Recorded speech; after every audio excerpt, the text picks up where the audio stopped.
तारा का वाली को सुग्रीव और श्री राम से मैत्री के लिए समझाना। उस समय अमरशील वाली अपने अंतःपुर में था।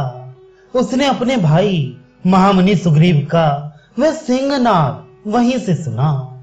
समस्त प्राणियों को कंपित कर देने वाली उनकी वह गर्जना सुनकर उसका सारा मद सहसा उतर गया और उसे महान क्रोध उत्पन्न हुआ।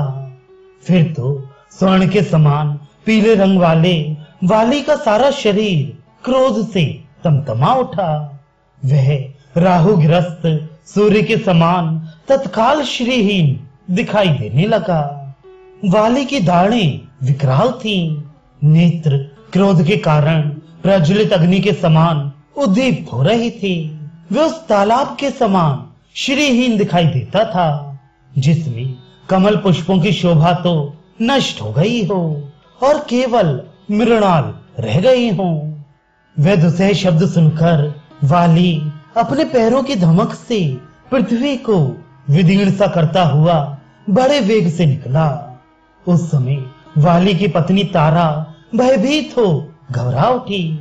उसने वाली को अपनी दोनों भुजाओं में भर लिया और स्नेह से सौहार्द का परिचय देते हुए परिणाम में हित करने वाली यह बात कही, वीर मेरी अच्छी बात सुनिए और सहसा आए हुए नदी के वेग की भांति इस बढ़े हुए क्रोध को त्याग दीजिए।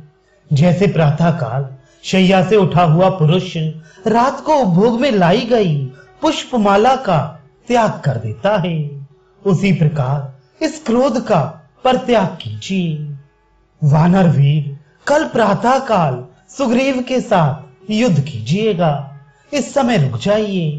यद्यपि युद्ध में कोई शत्रु आपसे बढ़कर नहीं है और आप किसी से छोटे नहीं हैं, तथापि इस समय सहसा आपका घर से बाहर निकलना मुझे अच्छा नहीं लगता है।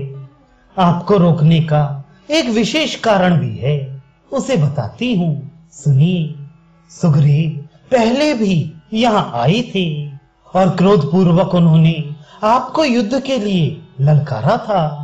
उस समय आपने नगर से निकलकर उन्हें परास्त किया और वे आपकी मार खाकर संपूर्ण दिशाओं की ओर भागते हुए मतंग वन में चले गए थे। इस प्रकार आपके द्वारा पराजित और विशेष पीड़ित होने पर भी वे पुनः यहाँ आकर आपको युद्ध के लिए ललकार रहे हैं। उनका ये पुनरागमन मेरे मन में शंका सी उत्पन्न कर रहा है। इस समय गरजते हुए सुग्रीव का दर्प और उद्योग जैसा दिखाई देता है तथा उनकी गर्जना में जो उत्तेजना जान पड़ती है उसका कोई छोटा मोटा कारण नहीं होना चाहिए। मैं समझती हूँ कि सुग्रीव किसी प्रबल सहायक के बिना अब की बार यहाँ नहीं आए हैं, किसी सबल सहायक को साथ लेकर ही आए हैं, जिसके बल पर वे इस तरह गरज रहे हैं। वानर सुग्रीव स्वभाव से ही कार्य कुशल और बुद्धिमान हैं। वे किसी ऐसे पुरुष के साथ मैत्री नहीं करेंगे जिसके बल और पराक्रम को अच्छी तरह परख ना लिया हो। वीर मैंने पहले ही कुमार अंगद के मुंह से यह बात सुन ली है, इसलिए आज मैं आपके हित की बात बताती हूँ। एक दिन कुमार अंगद वन में गए थे। वहां गुप्तचरों ने उन्हें एक समाचार बताया जो उन्होंने यहाँ आकर मुझसे भी कहा था। वह समाचार इस प्रकार है। अयोध्या नरेश के 2 शूरवीर पुत्र जिन्हें युद्ध में जीतना अत्यंत कठिन है, जिनका जन्म इक्ष्वाकु कुल में हुआ है तथा जो श्री राम और लक्ष्मण के नाम से प्रसिद्ध हैं, यहाँ वन में आए हुए हैं।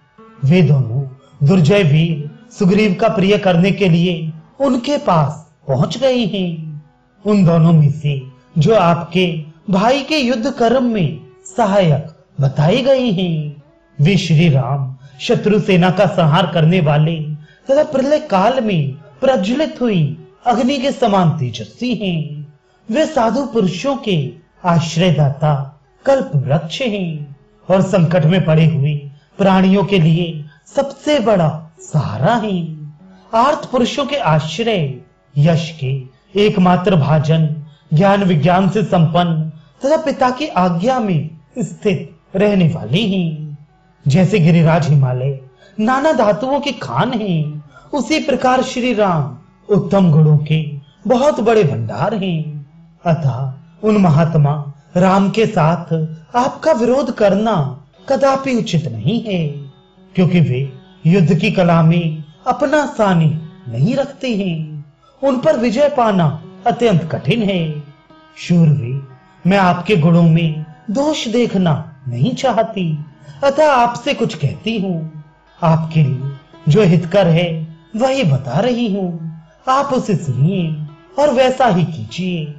अच्छा यही होगा कि आप सुग्रीव का शीघ्र ही युवराज के पद पर अभिषेक कर दीजिए।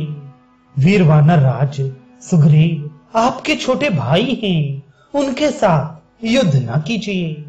मैं आपके लिए यही उचित समझती हूँ कि आप वैर भाव को दूर हटाकर श्री राम के साथ सौहार्द और सुग्रीव के साथ प्रेम का संबंध स्थापित कीजिए।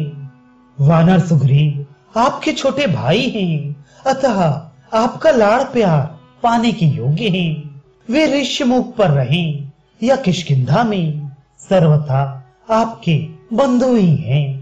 मैं इस भूतल पर उनके समान बंधु और किसी को नहीं देखती हूँ। आप दानमान आदि सत्कारों के द्वारा उन्हें अपना अत्यंत अंतरंग बना लीजिए, जिससे वे इस वैर भाव को छोड़कर आपके पास रह सके।